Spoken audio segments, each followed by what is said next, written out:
being recorded, and we have one person so far out in Zoom land that will be joining us. But in the meantime, we'll start with our agenda and go through. The first item is roll call, and I'll ask Elizabeth to go through the roll call for us. Andy Brecker, Here. Anna Eddy, Here. Colleen Crook, Here. Iris Larson, Leanne Mankey, Here. Scott McBride, Maureen O'Connor Lyons, Here. Neil Ryan, Here. Christine Shushin, Here. Diane Stam, Here. Fiona York, here, Lisa Maston, Here. Karen Benner, Here. Sheila Rowell, Here. David Nagel, Here. Sharon Graverman. Great, thank you. So next on the agenda is town council liaison. If there are any comments, Dave, thank you for attending. If you have anything you wanted to share with us. Thank you for having me here. New setting. Change is good sometimes.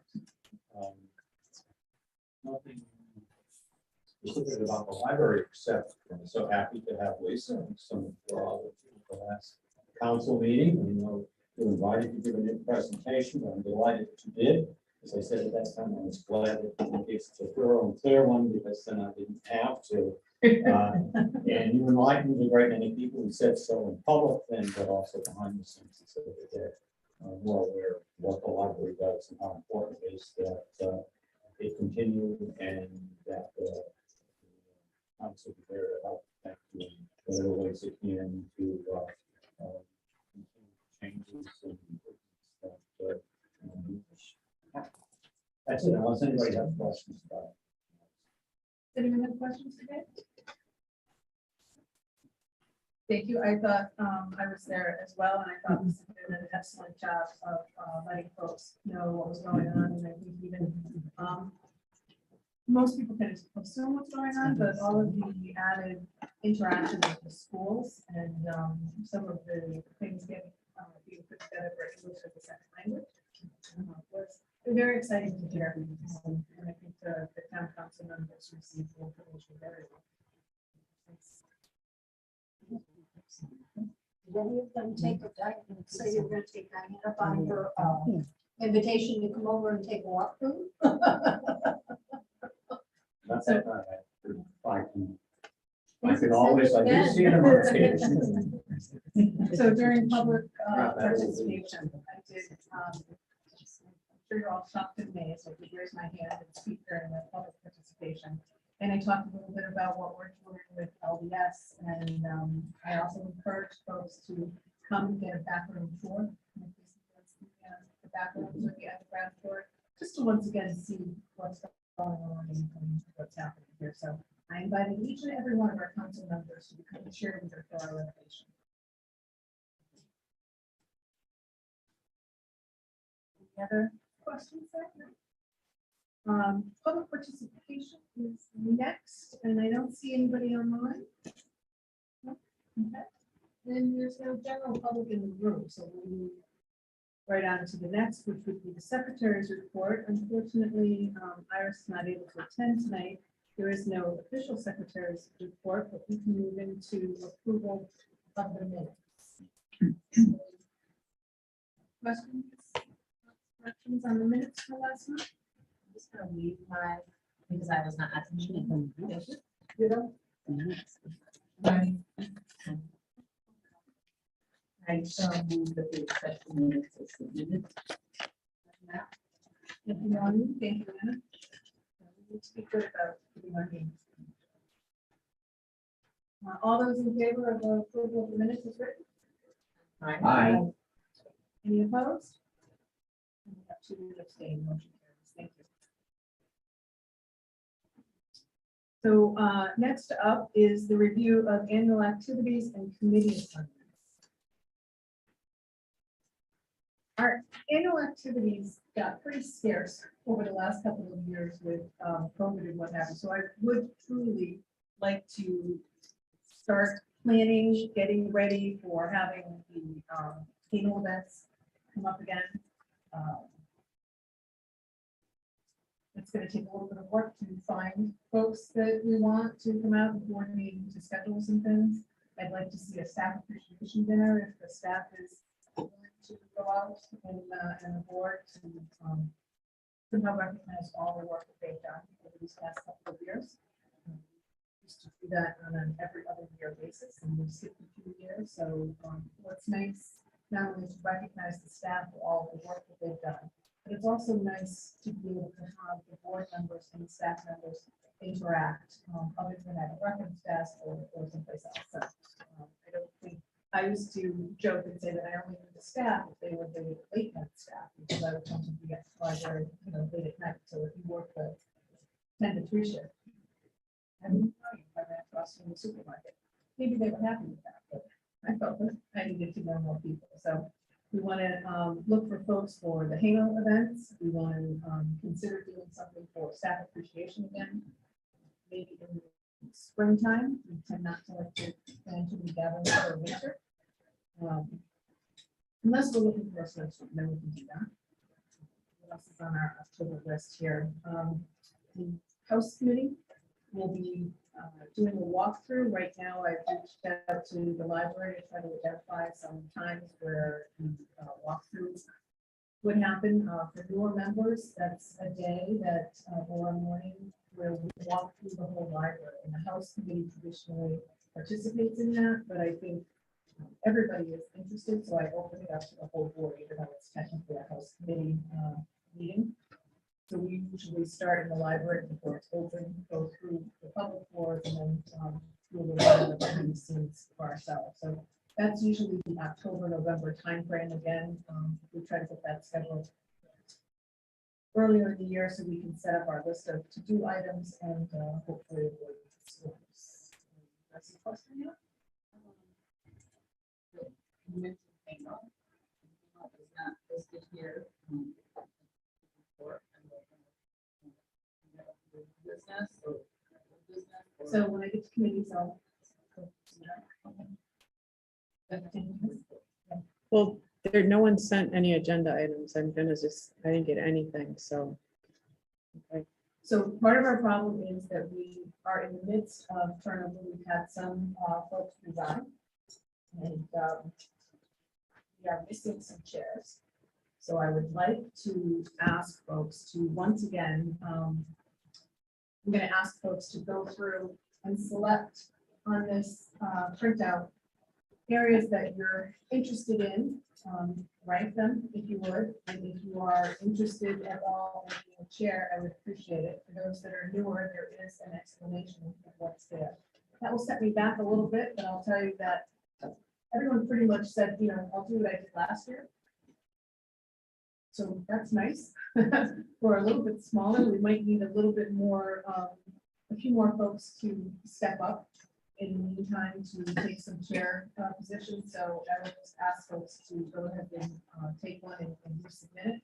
If at the end of today, you can either give it to me, or if at the end of the week, you can email me your selections, whether it's a scan of this or just an email that says, these are my committees. This is what I do want to do. Or if you're newer, you will automatically be on PEP. That's what we do.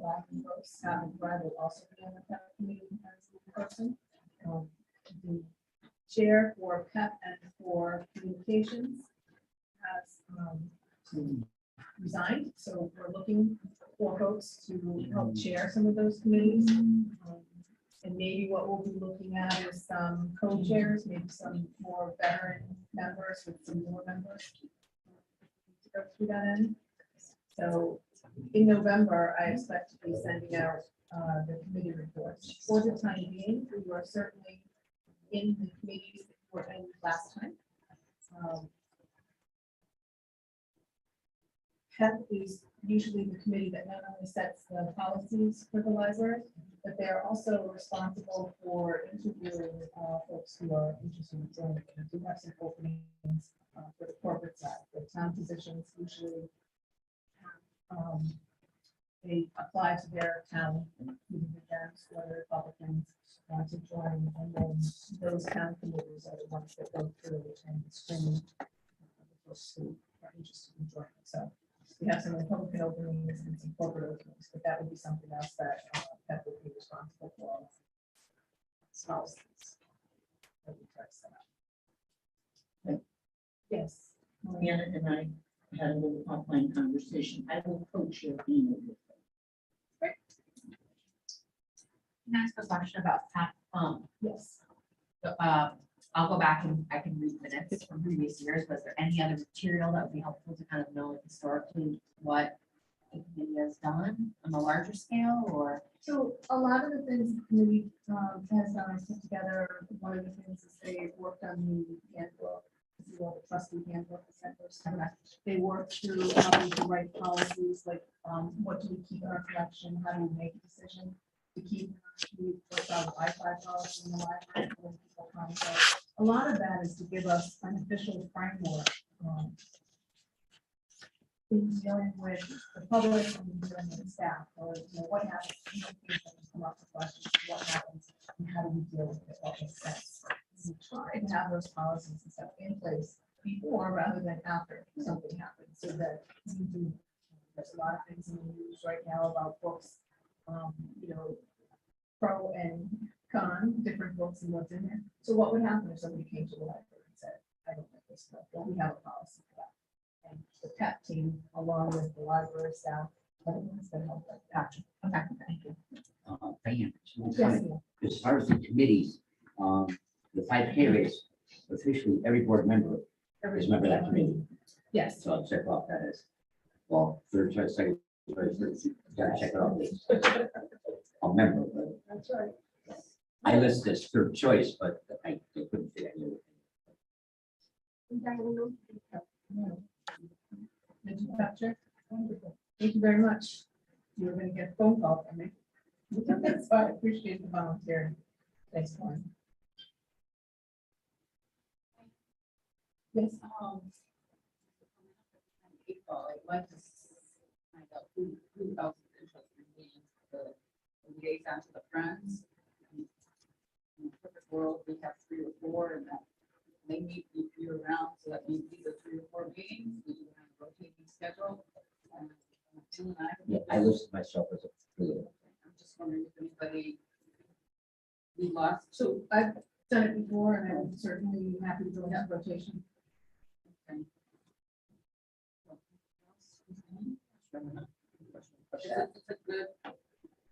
It's a good orientation. It's just nice to be able to stay in touch. All right, so we got 5 now. So I don't necessarily want to fill out every committee assignment here now live, but just because there were so many changes, it usually is a repeat. But I want to encourage people to try something different or try more. Or step up to a chairmanship. So I think I'll do that.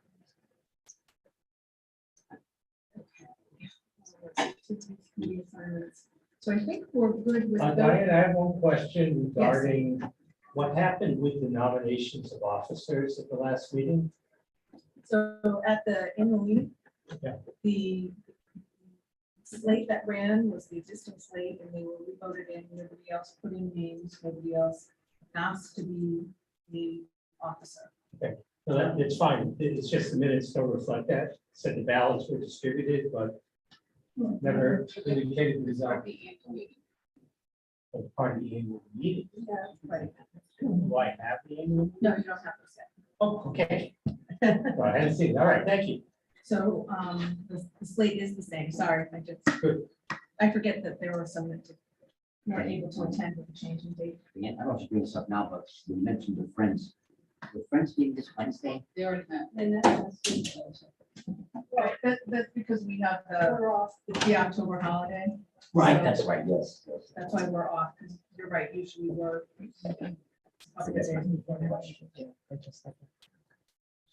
Anna, are you setting up a schedule for that, or? I will do that. Yeah, I will take care of it. I'll reach out to you, Fiona, Christine, and Neil, and see if there's any safety that were any months to avoid, and then I'll just go. Put it together. All right, so any other questions on the annual activity or committee assignments? I encourage you, if you know what you want and that's all big log off today, if you give it back to me, I appreciate it. If you want to think about it, certainly don't rush. But if you want to think about it, you can send me an email, whether you, or text it, whatever, you want to click a picture and send it to me, that's fine. Or just want to tell me. Okay. And next up would be treasurer's report, Leanne Mayhew. Okay, I emailed it out, I hope everybody got it. Current balances, ending balance. We didn't have much income in September. And we had several expenses, the last of the insurances now. So we're set for a while until May on that. The balance on the Santander unrestricted is $50,464.86. The money market, etc., which is the unrestricted funds at Kingston, is at $106,588.78. And Santander money market, which is the restricted funds, are at $35,715.92. Since the end of September, we have also received, which is not reflected in this report, $5,000 from the Hartford Foundation for Public Giving as a grant for to fund the van transportation for the children's. I was gonna talk about it in my report. All right, but anyway, we received that, so that's in the coffers now, and that's to fund that transportation. Also, the computer and the records for fiscal year June 30th is currently with the accountant. So we will have our filings in, they're due November 15th, so with the IRS, so that will be done. I should have the computer back hopefully by the end of the week. The other thing that, just so you're aware, I did provide the profit and loss today to Lisa for that library, the Connecticut Library report that Carolyn has to put together, so we are up to date on that as well.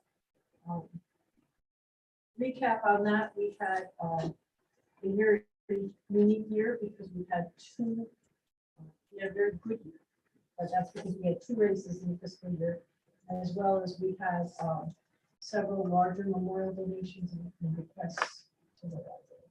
So we came out really well in black, so which is good considering the year that we had. The investments is a different story, but in terms of the cash investments, we're doing very well. Leanne, did we ever get a final accounting on the last 5K in terms of net income? I don't have it right in front of me, but I can get it for you. Roughly. It's a couple meetings ago, so I think it was in the June. No, you were at 11,553. Yes, just about it. We had That was a, at we had, June 30th. June 30th, yeah, we did have, June 30th, that's where we were at, because we did have one sponsor come in late, but in July, so it will be, even though it was for the 2022 race, it will go into fiscal year 2022. And in terms of the rate, around 12,000. That's just net about right, earnings. we did, and that's pretty good considering we had the additional expenditures for the 25th celebration in terms of like baby soda and all those other things. Good, thank you. So can I piggyback on that, please? So I had seen the report, but there was one, I never got it. we never got it. I will follow up then. Yeah. It's one of those partners, that the two people came in at the goal level for 500, Yeah, I know, I know. but the other person came in as 125, not 250, but they gave in kind. So I only got 125 from the other partner.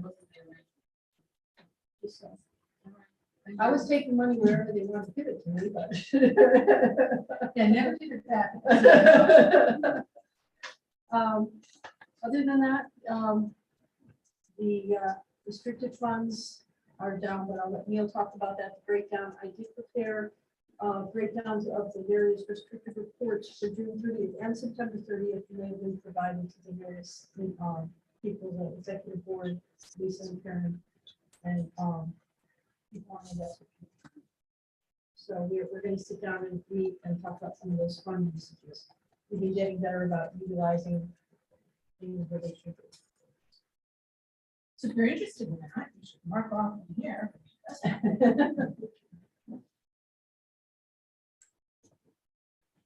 Okay, any other questions for the meeting?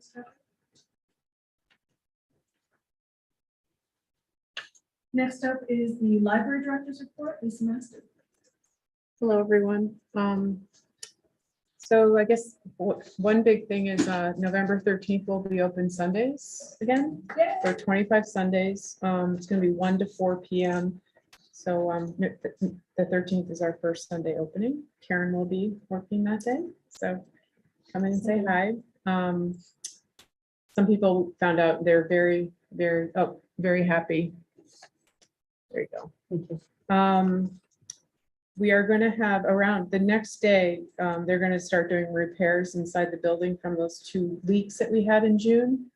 From the, there was a drain leak up, that went from the children's area down to the quiet study, down to the basement. So they're going to be repairing the areas that were damaged by the water.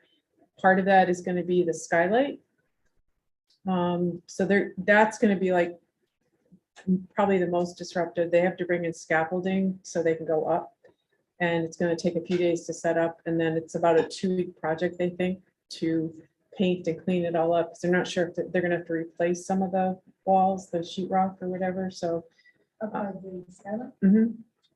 so because if you know, below the windows or the glass, you can see all the damage on the wall. That's the stuff they're going to fix and then paint. And then they're going to do different sections. So the magazine room the ceiling has to be painted. The quiet study area had water come down the wall, and there's some wood area that has to be fixed. And then they're going to paint that whole area again. And then on the second floor, outside the children's program room, there was damage in the hallway. And then inside the children's program room, there was damage. So they actually have to rip out the sink and repair that wall behind the sink and do all this other stuff. So it's they said about a week for each area once they do the skylight area. So it's going to be about a 6-week project, they said, overall. But Lisa, did we lose any collection? not really. Luckily, it damaged a nonfiction DVD, so we could actually repackage them. So we didn't really lose anything, which was great. And then even in the children's area, it was more on the walls.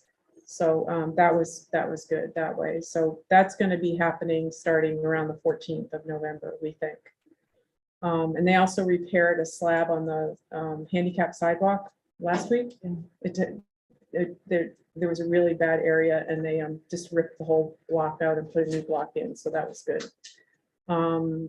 And as Dave said, I did a presentation last Thursday about library services and kind of talked about what we did the last 2 years, and then what we're doing again, what things we changed, and maybe some things we're going to add. So that was nice to do that and just let them know more about what the library does. I think for some people, they don't know as much as maybe we would like them to. And as Diane said, she invited them, so we're happy to take them on behind the scenes tour if they're interested. It was a very good presentation. Thank you. You were very crisp.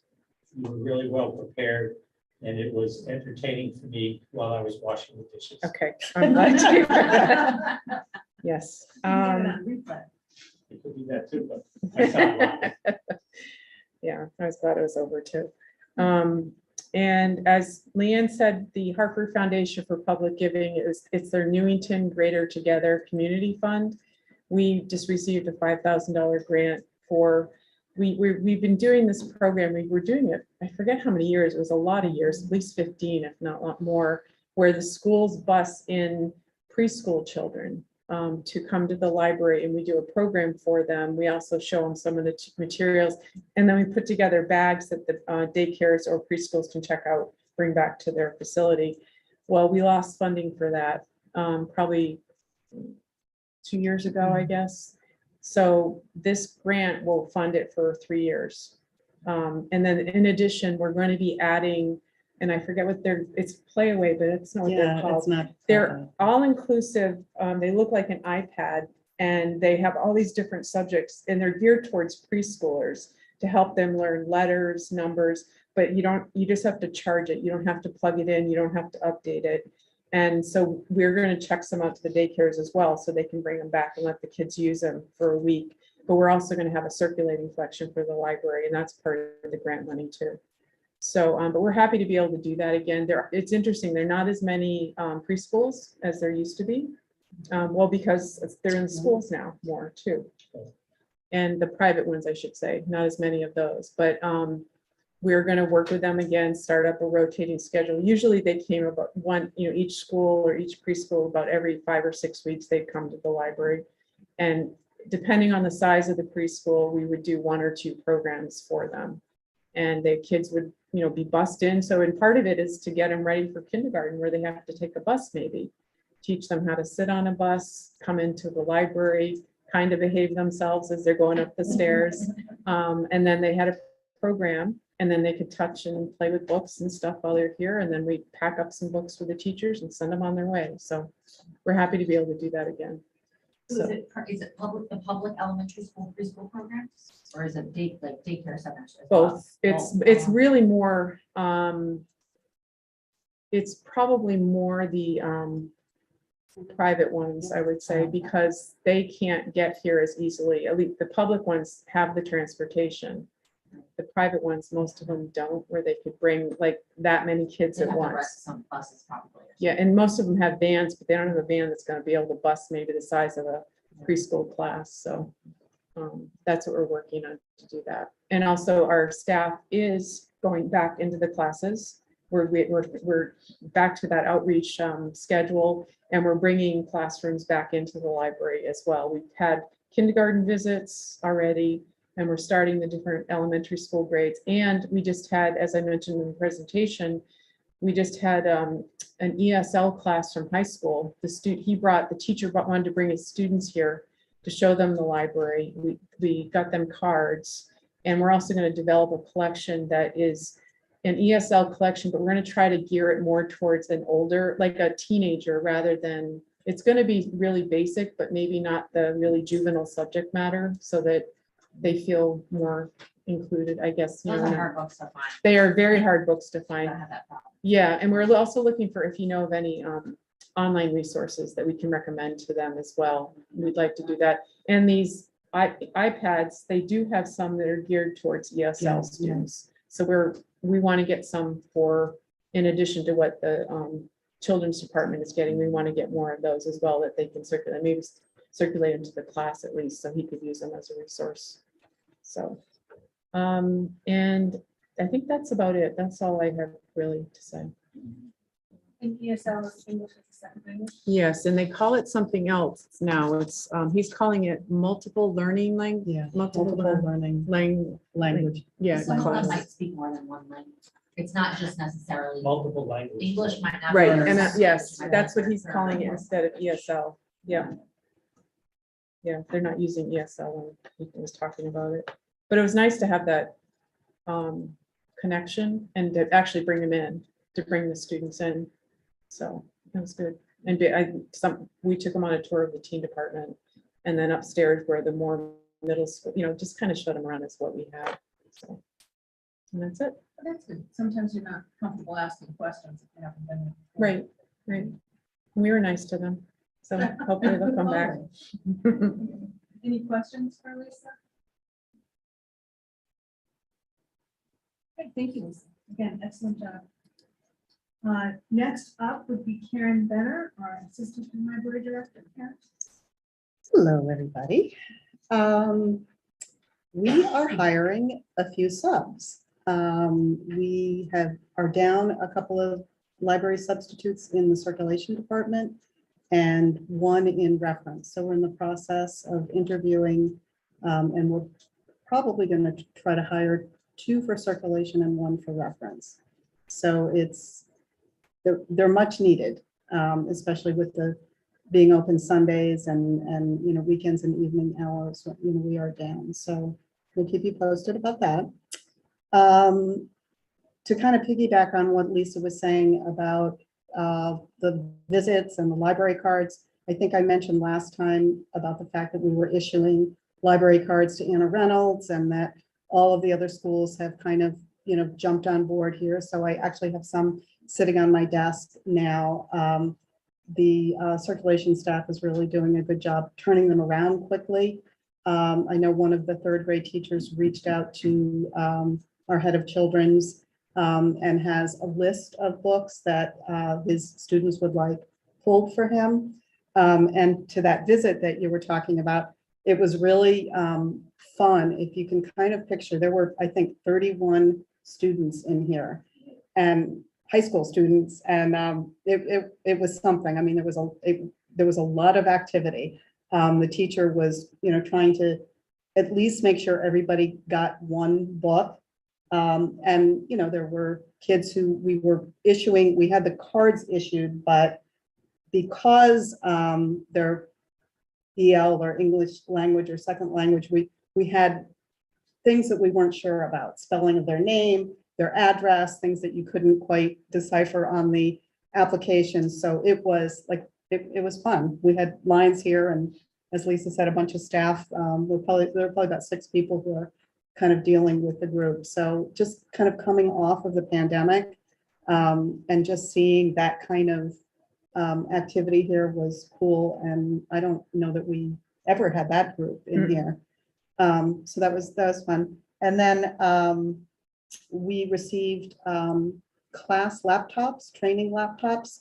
The Friends had given us funds for this, and we got them probably a month ago.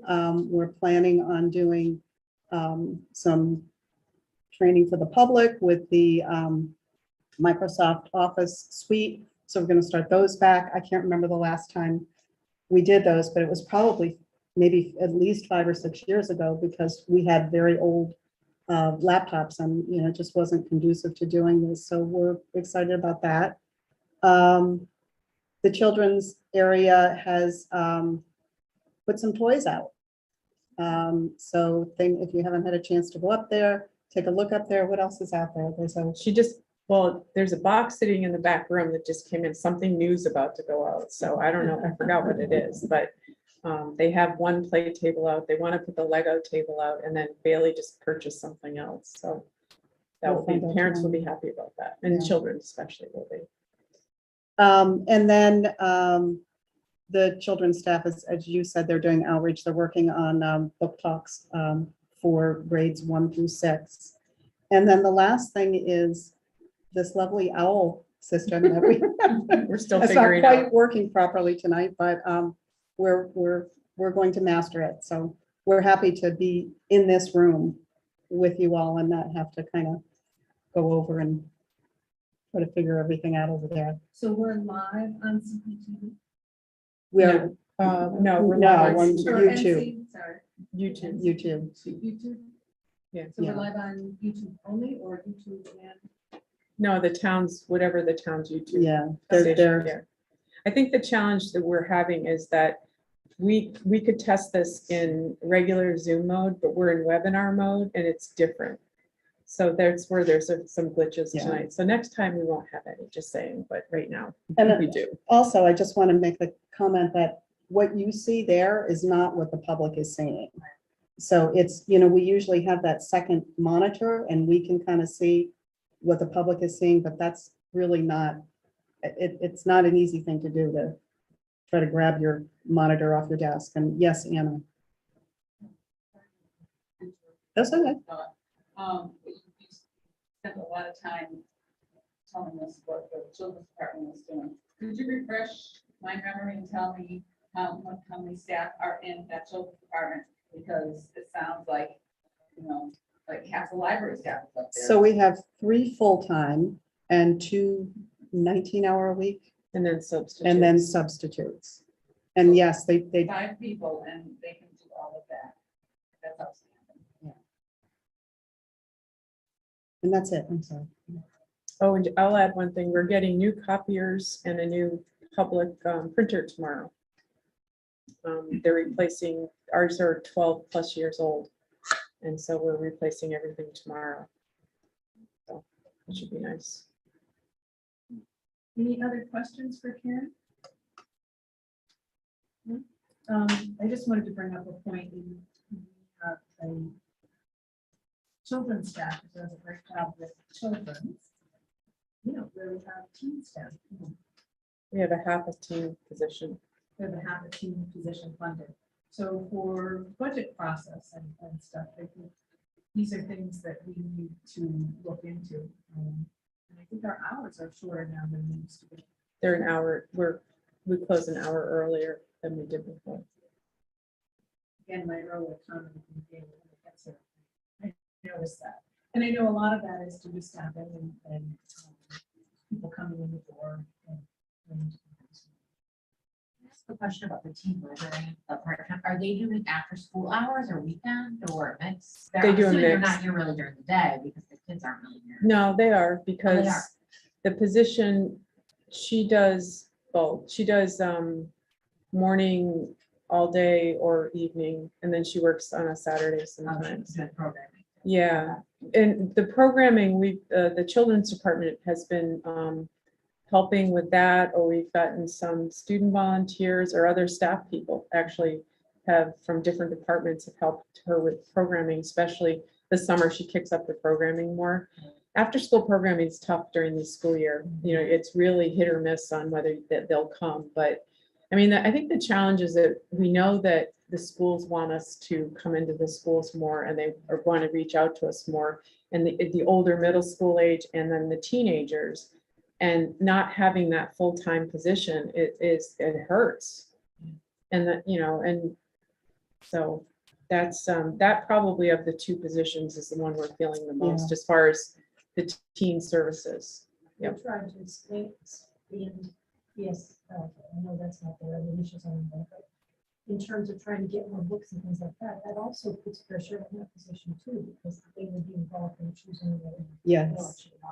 Yeah. That takes a lot of time, It does. especially if you want to attract teenagers to reading. I mean, the person that we have, the 19-hour is, she's an avid, she reads it anyway, the teen literature, she's really good at it. Luckily, Bailey, who's our head of children, used to be the teen librarian, and she still has a really good grasp of all of that. So that's definitely helping. But I think it's definitely, you know, I think now that we're open more, we're feeling it that much more. Yeah. Is that something you're gonna go with? Well, so here's the thing. I know, but Well, it's there, but we don't, in order to put it back in, we have to have the funds. And I can't pull them from anyplace else. well, I didn't phrase it right. Is that something we're going to stress that we need? the Right, funding? I would like to, Yes. sure, but So just a thought as budget process comes up, because we are. we should be getting our approaching the end of the year. instructions in about a month. Just Like to piggyback on that, to emphasize that in the budget process. The key factor here is that schools are expecting more from the library. And there has been an effort by the town for more collaboration between the town departments. And we don't have the right staff in place. How can the library be expecting to follow through on that, their end of the collaboration? Lisa, do you foresee the hours that we're working with now as being permanent, or do you think at some point we may be opening that extra hour? I mean, I think eventually probably we would, but right now it's like, you know, when you're down 70 hours a week with staff, that's a lot to try to cover within the budget, so. The reason I bring that up is because you guys have done, the library staff has done such a good job in trying to fill all the holes from COVID and then to reopening and what have you. But we are not back to where we were from a staffing level, from an hours level, from being able to offer those services. I think the library does a great job of what they have, but we are not back from a budget standpoint, from a personnel standpoint, or anything else to where we were pre-COVID, and yet the requirements, the collaboration, the services are no longer at a reduced, if they ever were, you know, they keep shifting from in-person to remote, and now we have hybrid both. So that's one of the reasons I wanted to bring it up, just to make sure that we're thinking about that in the budget process. Anyone else have questions for Karen? If not, then we'll move on to the Friends of the Library. Sheila Roll, she's online with us. Not I'm online. Great, go ahead, Sheila. I just want to let you know we're moving ahead. We have a book fair, book sale in 2 weeks on Halloween weekend that we're looking forward to. We have a lot of donations that have come in, so we have a lot of work to do to get those boxed to get over there, but we're just happy to be back to the volume that we had before COVID. I mean, it has really picked up. So that's number one. We're also working on the Winterfest to see if we can come up with an equivalent to it that's just a little bit smaller for the Winterfest to happen. There's a lot of people that have been asking for it and asking us to get it done. So we're working on that. And that's what we've been doing. Thanks, Sheila. And the Winterfest is supposed to be a little bit smaller in size. In Is size. that due to, Last time I think last time we had too many people in the building. That was one thing. We were probably over our limit. And I think because we're coming out of this and we're still, you know, I don't know if you're completely out of it yet. We just didn't want to have 350 plus people in the building at once. So they're going to sell fewer tickets. Actually, the tickets are going on sale at the book sale. okay, note to self, buy tickets early. Yep. So they're going to have like 150 tickets that they're selling. They might go up to 175. And then they'll have at least probably 40 to 50 volunteers, you know, doing different things, but it is going to be a little bit smaller on that scale. And they're probably not going to have as many baskets either, because they had too many baskets last time, I think. Good to know. Yep. Thank you, Cheryl. So I responded to an email about volunteering. I don't know if everybody else got an email, but if you're available on those weekends, you I'm sorry. can. I said, I received an email from the Friends looking for volunteers to help out during the sale. So I responded to that email Great. Sundays, and I'm just saying, you know, if others here are interested in helping, just reach out to the Friends if you didn't get the email, or if it's past emails, you don't see it anymore. I think we probably all received the same email. I got it too. Sheila, have you had a response from volunteers? That's still somewhat of an issue with us. For volunteers, we have less every year. It's, you know, we're working on expanding, we advertise. The students, we have some students, Michelle sets us up with some high school students that have been very loyal and very good helpers for us, which are wonderful. So, you know, we're getting by and we're growing a little bit. I think after COVID that we're going to be able to do a little bit more. Any other questions for Sheila or the Friends group? Thank you, Sheila. So now we'll move into the committee reports, budget with Maureen Lyons. Nothing at the Yeah, I moment, think I but saw Lisa it. mentioned that instruction should be forthcoming. Okay. And thank you. Any questions on budget? Pretty much covered it earlier. Thank you. And then PEP, we're without a chair for PEP right now. Pauline will officially take over for the next meetings. Thank you. And again, try to fill some of the holes in our membership. Investment committee, yeah. I'm sorry, did anybody have questions or anything they want to bring up with PEP at this point? You can be a call. Thanks, Paul. Investment, yeah. Yes. I mailed out investment report earlier today. I don't know if you all had a chance to look at it, but again, September was not a good month for the board, for our portfolio. It dropped $51,115.21. Anyway, effective September 30th, our portfolio value stood at $641,792.41.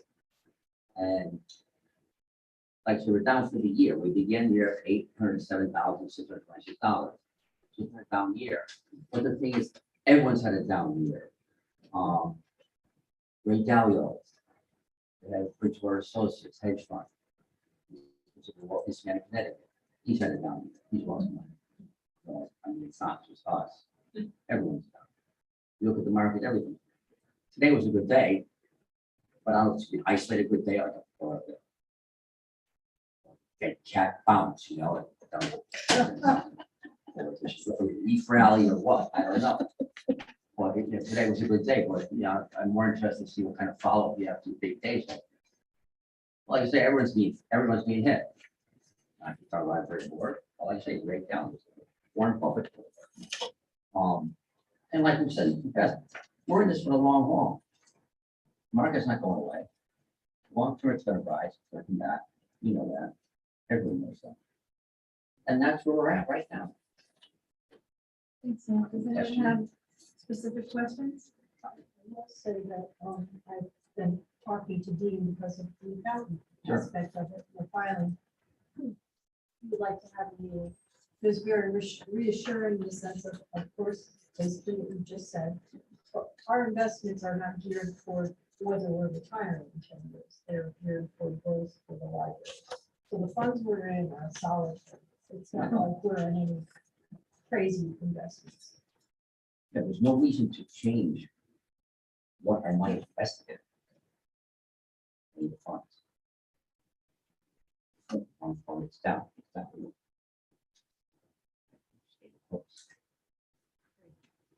Thank you.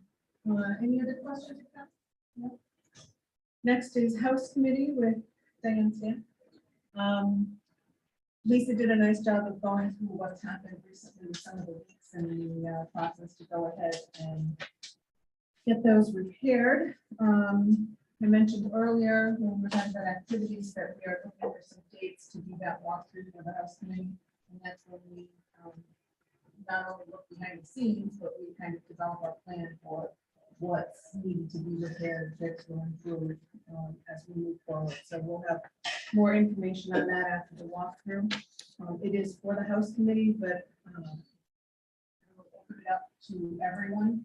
To try and schedule for everyone is tough, but I'll open it up and anybody that's available that day to walk through is more than welcome to join us. Is that usually something that's done when the library is closed or? Yeah, so historically what we've done is early Saturday morning, so the library opens later, 9 o'clock, is that usually the email that goes out either at 9 or you miss the training, right? So we try to start our walkthrough to the public areas before the library is open. The library will open, and then hopefully by then we're in the back of the areas. And you know, kind of open all the closets and all the doors and go downstairs and upstairs and to see what's happening. Some of it is from a care standpoint, some of it is from operational, what works, what doesn't work, what's going on. So it's very interesting. So I haven't had the time to go ahead and do that. But that the reason we say it starts at a particular time and you need to be there just before that is because the library is not open. So very easy to try to find us later on in there, but we'll leave the doors and start walking through it. So, not sure what's going on. We might even try a Sunday day, Sunday or Saturday, depending on what the schedules are. We'll have to see. Now they're open on Sundays. Wide open time. Anyone else?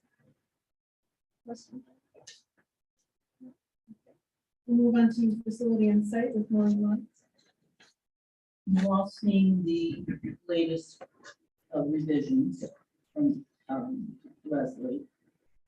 And Leslie, we've asked for a quote on a lookbook, which is an abbreviated piece of literature, almost like a brochure, for us to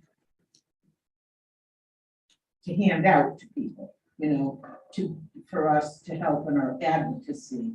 Well, like an executive summary. Yeah, a little bit bigger than a summary. Okay. And it's, it's gonna be punchy, hopefully, and,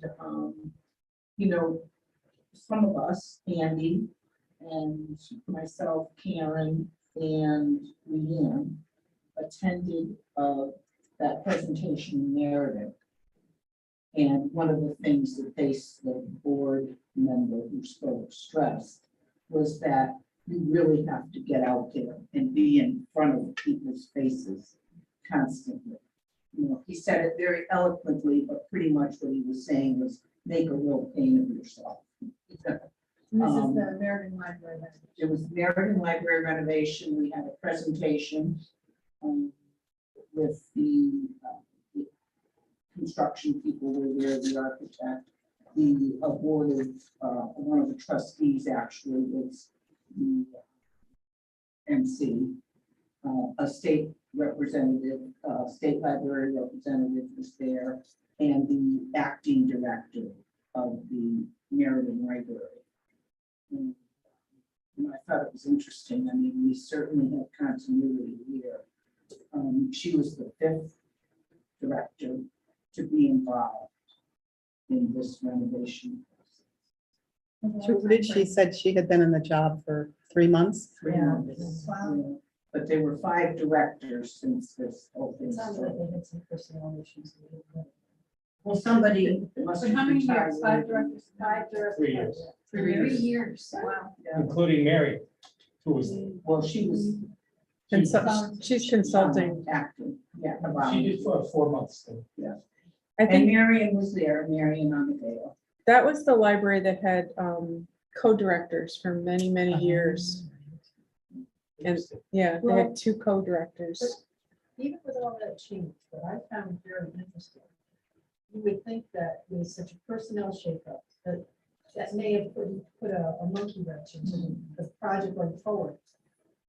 The mayor and the town manager, or the city manager, were both at this meeting, and they are the biggest cheerleaders I've ever seen for the library. I was just going to say, I was so impressed with everybody that was there. Obviously, the library staff, the board representation, but the mayor and the town manager were so, it was much more than, they weren't just filling the seat at this meeting. They were very enthusiastic, they were very vocal about the library, about the process, about the progress that was being made. And I was thinking of Marie Dowling, who always said the library, speaking of our library, was the best public relations vehicle that the town of Newington. And that's how these folks felt about their library. And, you know, my eyes were really opened. You know, everybody has their own prejudice about people, places, and things. I always thought of Meriden as being kind of a. I mean, you know, Meriden is a city with problems. I live in a city. You know, I mean, Britain has different issues than Newington and Hartford and Meriden. I was just so impressed with Meriden at this meeting and what With they their talked leadership. about, their leadership. And what they talked about as far as the library, and they did a presentation, and then we actually went to the construction site. I mean, they've moved their whole operation to a spot at Meriden Square. Whatever they call it. They're in an old Navy facility. So can you imagine just that work? Just deciding, I mean, they obviously had to leave. But just to move that type of operation, it happened. They did it. But when they were doing the presentation, there were so many things that mirrored what we're talking about. You know, and they actually used the word reimagine, you know, to reimagine their library. And they have obviously the same issues, you know, space and the need for, you know, larger, you know, read a collection, but a different collection. It was so interesting, and it gave me a little bit more encouragement to pursue, to get ours off the ground, to get our facility study and to start going to the town council and other, and to the citizenry of Newington to talk about the library, the real need for our expansion. So what we need to do next is to examine this latest document that Leslie has provided. She and Andrew are looking for information as to what we want in that lookbook. And I think we can certainly do that even before a finalization of this document. And Leslie is willing to help us with it as far as writing it, et cetera, which makes sense. I mean, you want it to be professional, but it's not going to be a textbook either, you know. So that's where we stand. I do need to think, I think we've all dragged our feet a little individually and as a group, and we need to start cooking so that we can, I was very envious. I don't have, I know Leanne was, you know, she knew exactly what she was looking at when she was in this empty building under construction. I didn't know what I was looking at, rooms, but I was very envious that they were at that stage. Disruption notwithstanding, they seem to be faring okay with the library business. I wasn't at the presentation. Yeah. So they've already done, I assume, referendum, having food, and they're doing work. Yeah. No, No, they didn't need a referendum. No referendum. right, they didn't need the. They have a $10 million cap. Oh, and okay. It's a $13 million project. Okay. They used $3 million of ARPA funds, American Investment Plan funds, which bridged the gap, so they got it down to 9.7 It's up million. to the town as to what required for a referendum, correct? Right, so their city is 10 million. And then the library, you know, state library, $1 million. And I didn't want to say it. You got to mirror. well, you're in Meriden. But I want to say, it. I don't care if council said that, it's not, but as a town, there has been very good for the last 8-10 years. You look at the downtown there, that was a vacant factory parking lot. Park, beautiful park, open space in downtown Meriden. Check it out, it's great, and they're doing good things in downtown, and really are. Takes a long time to renovate the downtown, like, you know. But they're doing excellent work, they've got a good, mayor, town council, et cetera. We really feel the good He thing. was very impressed. And this library, what they're doing here sounds very good too. But you say it didn't have the referendum, because in Meriden, it's a $10 million. It would have passed. It would have Yeah, passed Because in the Newington, the mayor and the city manager, I'm going to use a word that I think we were searching for, they were proud of this project. They were proud that they have delivered it. Because it's always hard to go out and spend money. It's always hard to take an asset offline. And just a question is, what is the cap in Newington for what requires for a referendum? $10 million. It depends on the referendum. So it's a referendum. What's it, 975,000 At the moment, what we're working on. Anything above $900,000, But even if they change it, it'll be something like 2 million. whereas Meriden, they're up to 10. What's the population of Meriden, do you know? Still less than 60,000. It's about double ours. Yeah. And their walk-in census every day is almost exactly ours, about Right. 600. So even though the town is, Do they have branch libraries, or is it just one building? no, but the mayor would like to keep the temporary library Yeah. open as a branch, if they can figure it out. Now, keep in mind, they laid off half the staff. So this branch is not operating as a full library. It's a What do you mean they stopgap. don't have to staff? Yeah, they lost personnel because of this hiatus. Well, can I also say that Smaller. Marion, part of Marion's job is to help the acting director figure out what her staffing needs are. because they do not have the funds for the staff that they need for this new library. So that's what they're trying to figure out. Marion's on the board. But if, you know, the mayor and the city manager run true to what they spoke about, I think that it would, you know, the funding is not They spoke- insurmountable. The biggest problem, And that's biggest an annual disappointment, thing as opposed to a one large Right, right. payment for. the big disappointment, so I got a chance to buttonhole the head of the building committee, who's also vice chair of the board. And the biggest disappointment, the compromise.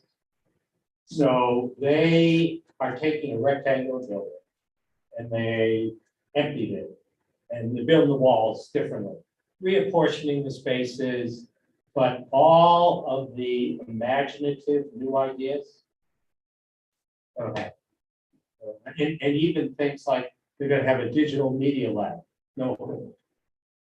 They don't have a budget for that. So they're facing a long road of perpetual fundraising to actually turn this building into what they want it to be. But they're happy to get, you know, $13 million worth, which I did not see the building before, so I don't know what state of repair it was in. It But was built in 1970. 1970. yeah, and they described it as being very dark. Things are very closed in, a lot of the same ideas, you know, let's open up the staff, but they're talking still about a lot of staff. They've got a second floor, and they'll continue to have that second floor, but they're not even changing the windows to energy efficient windows, I mean, they just cut. So the lesson, his whispering to me was, go and do these things, and they had to fight to get what they got. And it's good, but it's not good. One thing that I did notice in this presentation is, first of all, that regarding staffing was alluded to about the staffing aspect, and that they're going to have to come up with their numbers. But I think they have the support, at least is kind of tacitly giving that they were going to support them as they grew the staff to man this place. The fact that the mayor wants to keep the satellite branch open is something, and he's the one who brought that up. I mean, it brought a lot of things to my mind of things that we can do, not only, I apologize, Dave, but I'm always in your face anyway, so, you know, it's, you know, I think we have to make a point, and that was one of the reasons that besides Lisa presenting, we want to make sure the town council sees our smiling countenances. In terms of here, we're not going away. And talk about what we're doing with LDS. But there are some other things that, in talking to the acting library director, Karen had these conversations, and I know it's a difficult thing, but it is something that LDS came back and told us that we needed to do, which was the weeding process, which is a very staff-intensive project. However, it's very easy to be sidelined because they're so focused on the day-to-day. So I made a suggestion, they're probably going to go, oh God, she's going to say something. But if I don't know library science to say this should come up and this shouldn't go.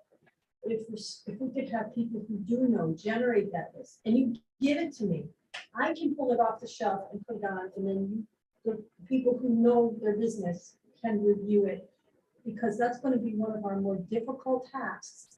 That's got to be happening as we move this process along. We can't get, okay, we've got the money, now we have to do the collection. I know Laurel comes in and does some work, but I think this is something, and I'm asking my fellow board members, we need to step out and help. Obviously take our direction, they tell us what to do, I don't want to press you, but we can be the physical labor to go in and do that. And, you know, give a couple hours or whatever and pull things off. Grant you, they have to generate the lists and whatever, and again, I'm sure they're like, oh, this what we need to do is add to the list. But if we can help have that ready for when we have to go to another space or whatever else, we've already perhaps done some of the work that will make it easier for them. because I'm hoping that this will happen in my lifetime.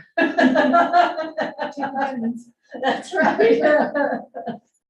But it was impressive, and I had gone to that grant thing, we are qualified, but Maureen's going to be on the exact same presentation. So she will be qualified. So we're in the face of the people who are writing the grants at Connecticut level as well. Can I ask a question about the lookbook, mentioning what we have to figure out what we want in it? Is there an example? I'm wondering if any other libraries We have have something. Oh, wait, It was sent to us. but that's an example that LDS created for our library. They Right? created it for. Or they created it for a different library. For Okay, I different- remember They create now. one for Princeton, That's but right, okay. we're not, we can't do the lookbook because we need Andrew to redo the architecture.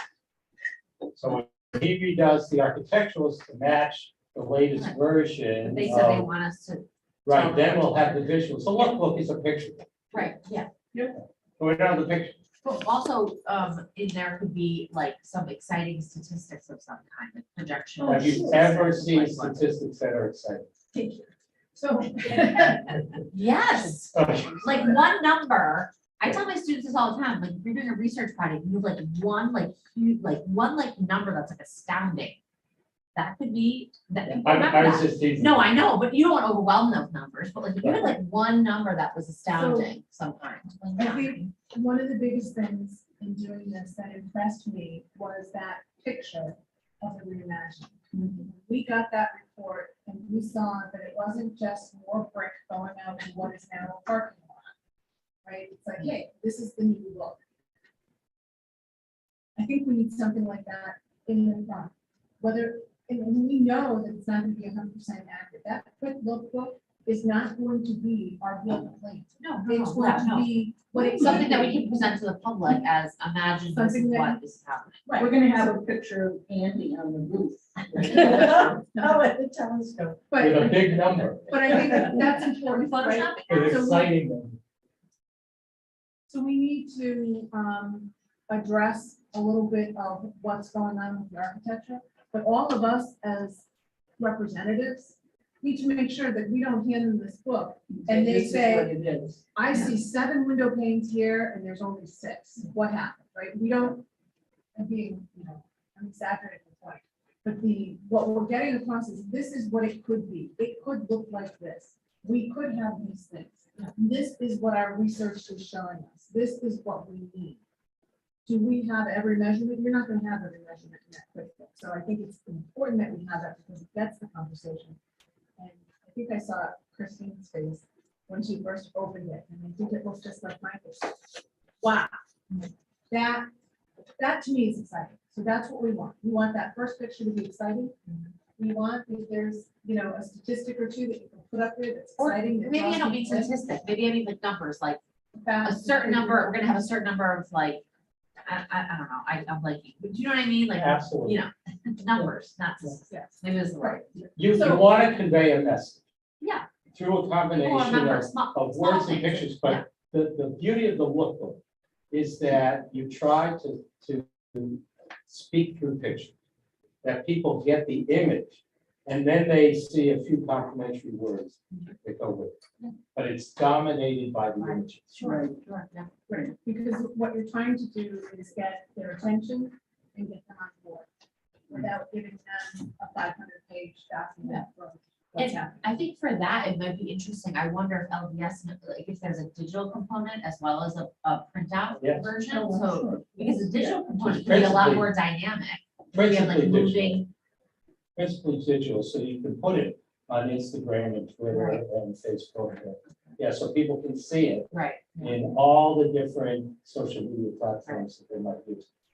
Obviously, you have to print it too.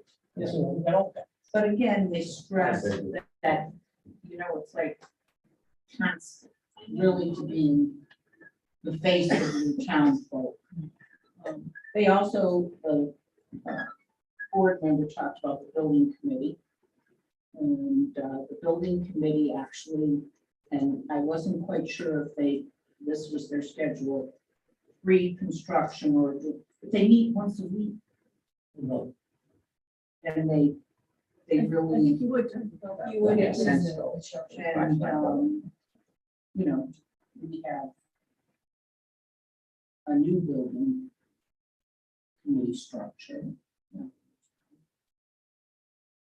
Was that all set in stone? It is what the company's. There are no members of It's set in stone, but there's. a couple of things to work out. Can I ask, it's just basically how it's going, in terms of working, I understand the structure. But the appointments themselves have not been. So therefore, Yes, that's my does, understanding is. does everything just come to a screeching halt until that happens? If you don't have people on the committee, you can't very well have things move along. So do But we have still have a existing building committee, and it hasn't been disbanded, so we can move along however we want. Somehow we can't get them to call a meeting, but there's nothing keeping them from calling a meeting. That's true. But it will have to change over to some other point. Existing library building committee, which is still in existence. It has not been It's disbanded. not been officially okay. disbanded. That current facilitation, I saw was the limit library. Renewal calls it. That's still in I know, existence. people call me, who would disband it? The council, by ordinance, it's a process. So because it existed before, this current facility commission, the library building committee stayed in place. Until it disbanded. As do some others, the council was alerted to the fact that in this process, they were not disbanding this committee and others, Right. and they chose not to. I don't know why. Well, the Anne development Well, project. that was separate, that was different, that was carved out, that was I carved know. out. But I think that was the, for the plan to scan the Anne yeah, I mean, and they also have No, 2 sections in the charter then on committee appointments. Okay. And they did not remove one of them, so you can do either. yeah. So this begins to sound more like a committee meeting, so it's good that we have an overview and we know what's going on, but to get into the nitty gritty. It's a committee meeting. Remember, you have your committee request assignments. So announcement there. One last statement then, to that effect. We can certainly have a committee meeting to get into the more nitty gritty, but if you can send. Well, we're talking about the cart before the horse. Andy says we can't really do anything until Andrew Berman gives us a new rendering. So I will be in touch with Leslie and Andrew tomorrow. I told them we were meeting tonight. And we can get that information, but feel free to write your thoughts, send your thoughts about what you think would be something that's going to grab the attention of the council.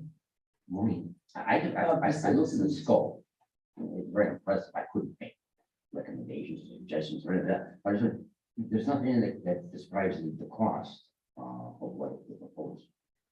Expense would be. I'm just, I would thought to include something like that. That's all comment. Now, the latest revision is only, it only has parts of what she had before.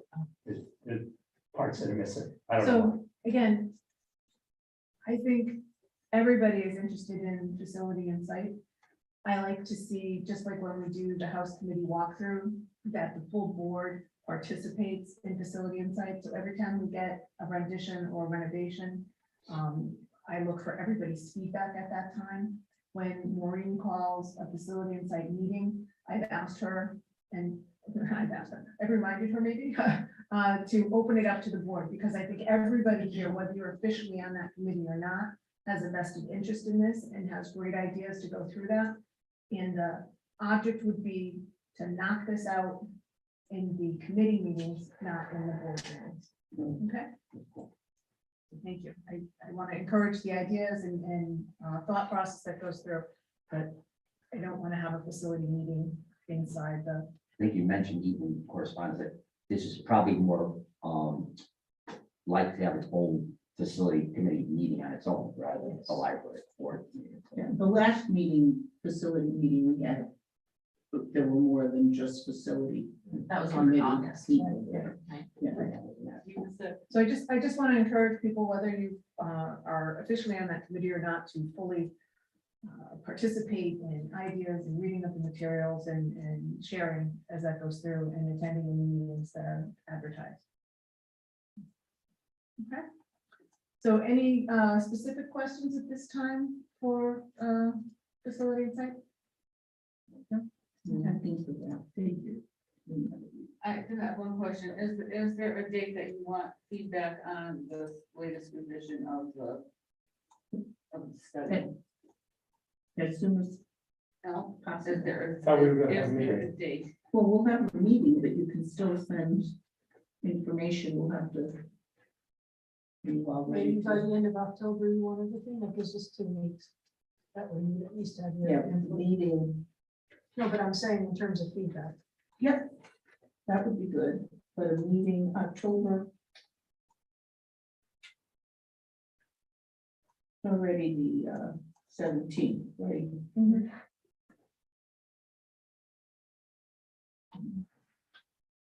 Okay, we can try and call Well, that. I'll meeting send at a- it- at a I'll later send it. date. An email out. Thanks. Okay, so we're gonna move on to fund development with Anna Eddy.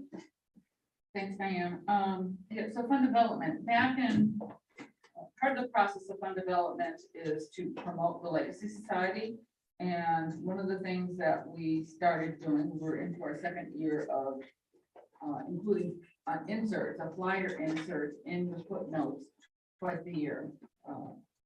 So in June, we did one that promoted our new level of giving called the Legacy Champion. And the second flyer, backup flyer, is going to be going with the next edition of footnotes. I did check our online donation site, which is Network for Giving, and no one's responded to the first call to sign up to become a Legacy Champion. And what that means is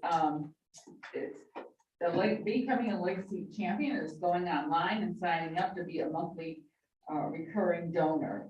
And people can, pick their amount. I'd like to use, $10. If they did $10 a month, at the end of the year, they donated 120. So for some people, it might be easier to do that than just to make a one-time $100 donation. It would be lovely if some folks did $20 a month. That would be $240 a year. Why are we encouraging this? Well, because, we have expenses that run us throughout the year. It's cost effective for the donor and for us in terms of knowing we have a fixed amount of dollars coming in on a regular basis. And, we don't expect one person to cover our expenses, but a collective of people could certainly do that.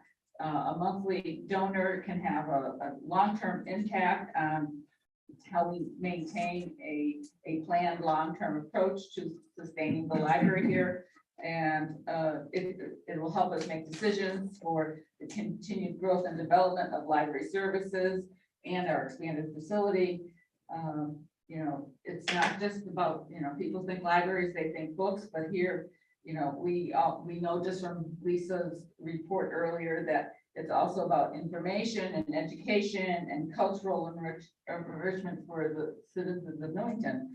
So it would, I encourage everybody here to become a Legacy Champion. And if there are folks listening to this program, I would ask them to go to the library's website at newingtonct.gov/library. There's a donate button right on the homepage, and they can just go in and click on that and fill in their information. And all they have to do is fill it out one time. They don't have to do anything else. And, if their situation changes, they can go in and modify, how much they're doing or put it on pause, whatever. It's a very flexible program.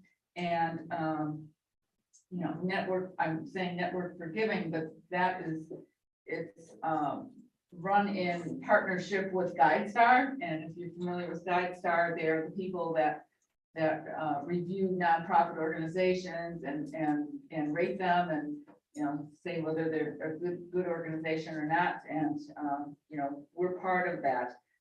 It's easy, it's affordable, it's flexible, you get tax receipts, and we stay connected with our donors throughout the years. It's just not a one-time thing. Yes, I have Diane. a question. When the money goes into that fund, is there a way for us to identify that? I mean, obviously, it's a Yes. monthly giving, because I know the people donated to the library in memory of my mom, and it took us a while to kind of figure out what was going on and how that was going on. Right, I think that was the breakdown in communication. Nobody had asked me for a report. I ran a report at the end of July, and Leanne and the staff got a copy of that. I did look today. There have been no new donations since July. So, Okay, so is that something that we check into monthly, or what? I'm just wondering what happens if people are well, giving donations. the way that because there's it no loyalty. functions is that, we have it on a, we receive our donations by check. So when Leanne gets a check, all she has to do is say, can you give me a backup report with full details? Because she gets a high level report with the check. But I No, didn't. with the check, I get nothing, You other get than nothing. a dollar. All right. Well, And so I didn't that's know very that. difficult for me to track how. Yes, but all she needs to do is reach out to me. I could certainly put something in my calendar to remind me to go once a month and go and check what, if there's anything new, if there's any new activity. But I think that they issue their checks around the 15th of the month, so. So all online donations go to that. That's how we're structured Vehicle. right now, but, I was in the Berkshires this weekend, and I went to a theater group that's run by a nonprofit, and they accept Venmo payments, so maybe that's something that we want to look into. My only issue with that is that we wouldn't get the level of detail that we get online. If somebody makes a donation online, they give all their name, they give their name and contact information, and there's, is this gift in memory of, or and you can fill that information in. With a Venmo payment, it's just a donation. Yeah, I've seen the Venmo payments, and I have seen it more like there's a band playing, if you want to give the band a tip or make a request. Yeah, you yeah. do it through Venmo. Same thing with the theaters and stuff, because you're giving on that night of the performance or what have you. But yeah, thank you. I was just wondering how it worked behind the scenes and how clearly and quickly we can get reports on. Well, Anna, are these funds unrestricted?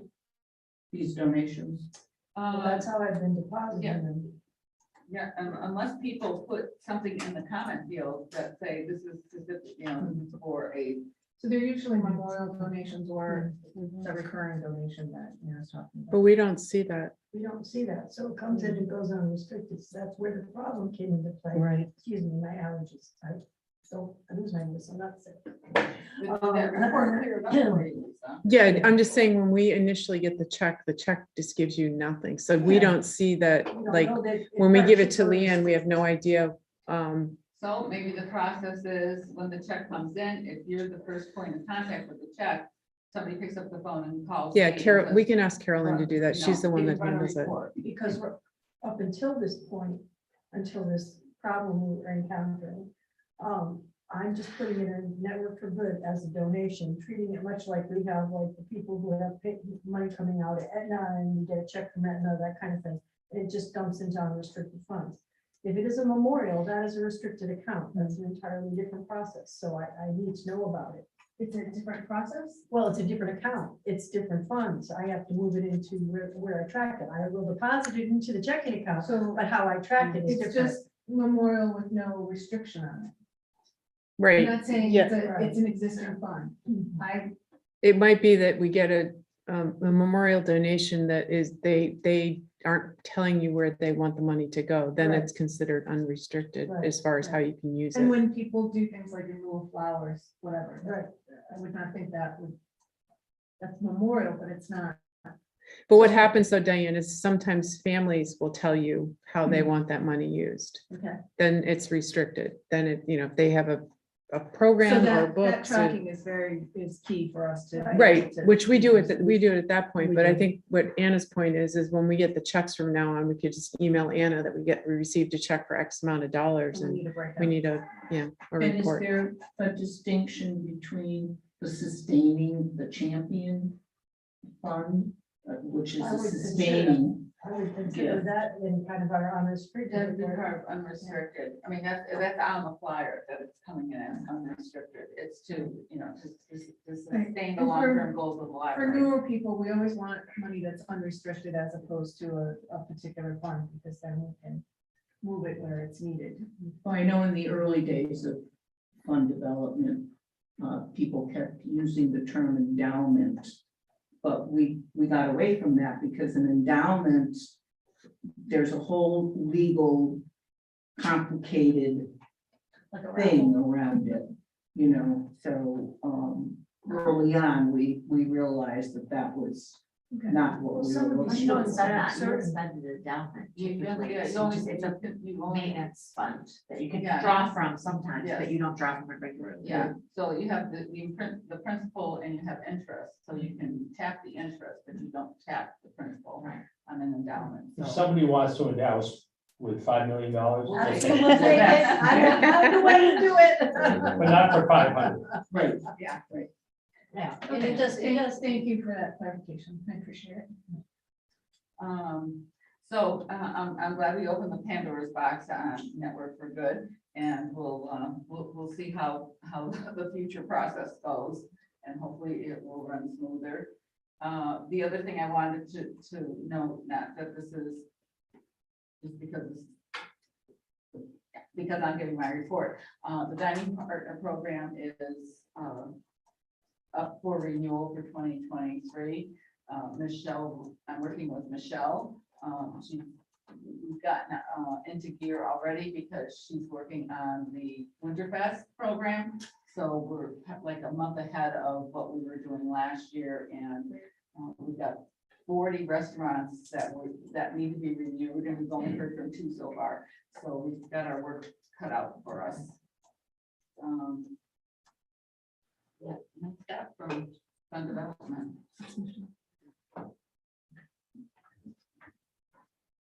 Anything else? Any questions for Anna on fund development?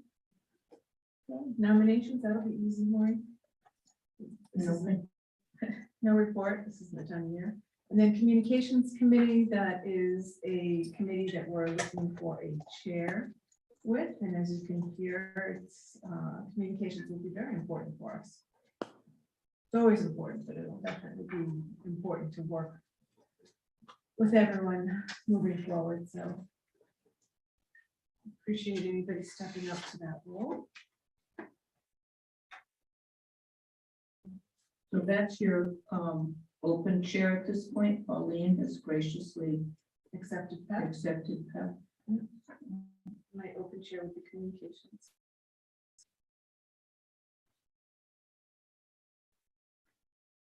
Okay, so next on the agenda would be old business. And we'll talk about open board positions. So right now, there are 2 Republican slots that are open and 2 corporate slots that are open. So reach out to friends, folks that are interested in finding out what's going on at the library and supporting it and moving forward. And if they're Republican, so much the better. Have them reach out to the Republican committee, getting a little late on Dave's on there. Or you can say, if you want to, you can give the names to me, and I Yeah. will forward them to, but as you're. far as the item to sign. But no, I understand that, but the Republican Town Committee, the Right. chair, et cetera, is aware of this meeting. Yes, I will remind them again, every time it comes Who's up, the I chair? give them a call, Who's the and chair? sometimes with names, Is it, sometimes without, Don? yes. Diane, Yes, I hate it. Is Laurel still a member of the board? no, she resigned. She did resign. Okay, well, don't, I wasn't sure. Well, So that's too bad. That's in the last year, Judy, Igelsi passed away, so she's off. Lisa resigned and Laura resigned. I didn't realize that Laura had stepped down, just. That's too bad, because she was a member. She was, it was not working for her schedule anymore, so it was coming out for the time commitment. She still volunteers her time, as we heard before, for the library, but she couldn't, Okay. do the She commitments. is still technically a member of the building committee. Okay, well, that wouldn't affect the board. No. Okay. Okay, and then, new business, I don't have anything right now for, Well, new business, I think, everyone knows what we're gonna have a meeting this Thursday, the 20th, a Zoom meeting to discuss the, results of the road race, discussion of what we liked, what we didn't like going forward, so that's this Thursday at 7, I think. Okay, yeah. What worked, what didn't work, what Right. ideas for next year? If we understand it's an outright. I have a comment on that. I ran into Ron at Subway the other day. He's coming. He is, because I told him to. I called him. All right, so, Ron Funati will be on that call. Oh, good. What So, time is that? 7.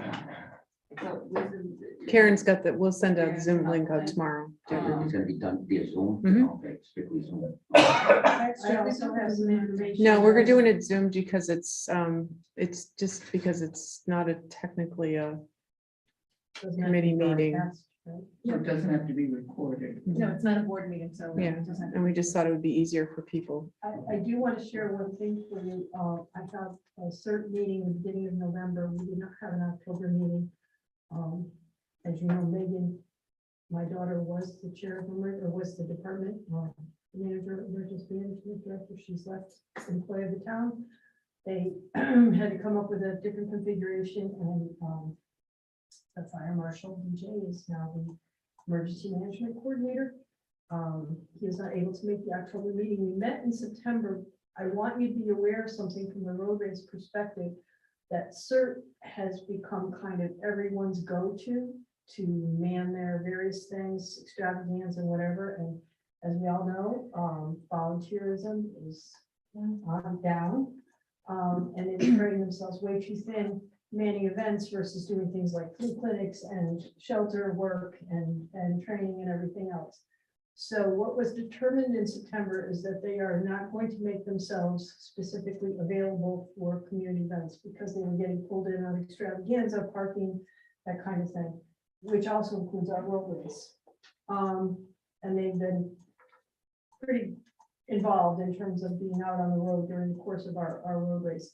It's not that we can't invite them, but they won't be coming as, they won't make it an official CERT program. At least that was the decision in September. Now DJ is now coming in, so I don't know if that will change, but I think we have to give that some thought regarding whether we're going to maybe put the kids here and then maybe the adults are out on the street. That's the way it used to be. They never used to have kids out on the street, especially in intersections. Right. They always had adults, and it was only I'm surprised because Kevin was concerned about that, I remember. So I think we have to rethink that, because I don't know that we have the resource of CERT. We still have the radio lead, but if they're the radios, they can't be directing traffic. Right. They have all sorts of rules too. Yep. So that's, I just want to make you aware of it, because I'm not sure if I can make the Thursday meeting. Okay. Can I know Anna has Hano, can I just mention one thing about the Friends? They're doing a membership drive, and I've noticed that some of our board members' memberships has lapsed. So I just want to make you aware of that, and I'm happy to send you the information. I know there was a problem with renewals last year. So if you'd like me to let you know what your membership status is, and if you want to make sure, just to support the Friends by joining the Friends, that would be a good thing. Well, I remember the speech about separation of friends and board. Are we? No, you're That's not required. invited? You're not required to, No, but but I thought you didn't want us to. no, so but Okay. people Okay. join the Friends as just a friend of the library and in support of the Donation. Friends, right? It's just a donation for their, Now you can split your friend's donation with the automatic payment on. And, just a word on Friends. we see what they do physically with a book sale, Winterfest. You know, they raise money, they then make it available to the library, and Lisa and Karen have their wish lists, and they're usually fulfilled quite nicely. But there's a behind the scene fund too for the Friends. And, you know, one of their purposes is that they, you know, they do invest their money, and they have funds, as we do, as an entity that's earmarked for the library and for expansion. So our little donations as members of the Friends will help towards that also. So bottom line is give often, Give. give generously, Give often, right, vote often. whatever you can do. Just to backtrack a little bit on the race recap on Thursday, Yes. there was an email that had 2 attachments on it. You know, you might want to just print those out so for easy reference.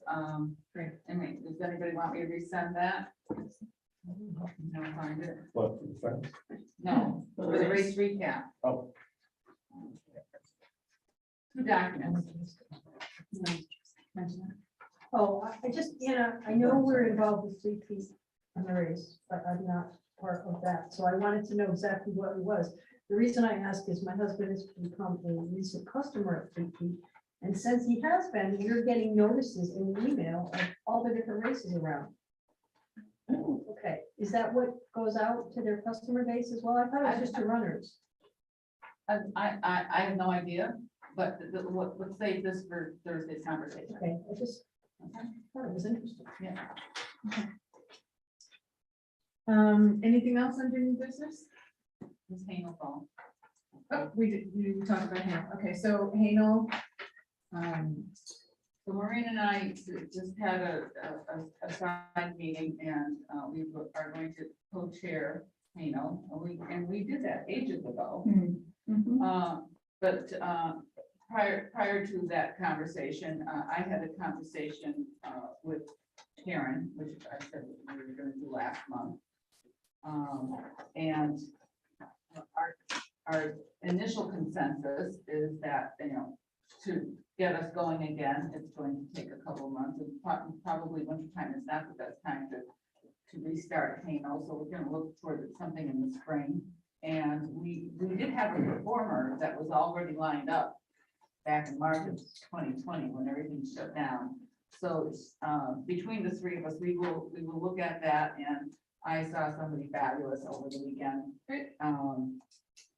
A little bit of Billy Joel and a little bit of Garrison Keeler from Lake Wobegon. I mean, just but I don't know. I don't know. Maybe we launch it with a big bang. I don't know what her fee is, but we'll look into that and report back on all of that. And one other thing that we might want to look into, and certainly think about again, but we used to have speakers at the annual meetings, and, as of last year in June, when we couldn't have our own meeting live, it doesn't make sense, but maybe we want to think about something and see what's happening with the viruses in the libraries, and if we feel like we're For next September. for next September, I'm not sure that I'm ready to book it yet, but I'd like to explore opportunities and see what happens and see how the year goes, look through until March to see what's happening, and maybe that's not enough time to book something. Was Gina Barreca our last I speaker? think so. No, I don't think so. No, we had some individual authors afterwards. She was for the big anniversary. Yeah, and then we had I think that there was a Christmas program, I remember. in Yes, December. we had Megan Torrey, who was the director from the World Affairs Right, Council. right. So just something to think about if it's time. I mean, last year again was such a bumpy year in terms of we're live, we're not live, we're live, we're not live. Well, we've had 2 years now with no Hano expenditures. We had a big year with the 80th. Well, those were I'm the- hoping the 8, carries us over, because there is something from the bequest that says every year. 2 events Two. every year. Yeah. Well, I was not worried. Our hands were tied. Through COVID, I was sure that nobody would insist that you had 2 events, but we certainly have to get the Hano going, and then we'll see. what happens for the other things. I don't think it's too early to think about speakers. It isn't. I just questioned it. Am I ready to book it yet? Maybe I want to get through the Christmas season and see, Oh, I didn't say you know, book if it, we but get we any should kind of think. boomerang. You bang, you rebound, yeah. Yeah, kind of stuff. Or, you know, all these young kids that are getting married have COVID, you know, things in their contract, so. Maybe that's the other thing to look at, is like, well, if we know in, you know, July that we're not gonna have a live meeting in September, then you get our money back? I don't know. So that's, or do we have them speak to us at a later time? So, all good points. Anything else on that? No? Okay, so, just a reminder to, if you're not gonna hand these things back to me tonight, to get them back to me at the end of the week. And then the other thing is that when we start to set up these meetings, Lisa does send out something to the chair, and the thought is, you know, even if you don't have a full written report, although that's nice for folks, if you can have, just a little topic or two so that people know what's going on, kind of gets all of our minds set up and ready for that. Okay, so then the last thing on the item would be public participation. There's none here. I don't see anyone online. Do you see anyone online? All right, then I would entertain a motion to adjourn. So move. Thank you, Anna. Do I have a second? Maureen, thank you. All those in favor?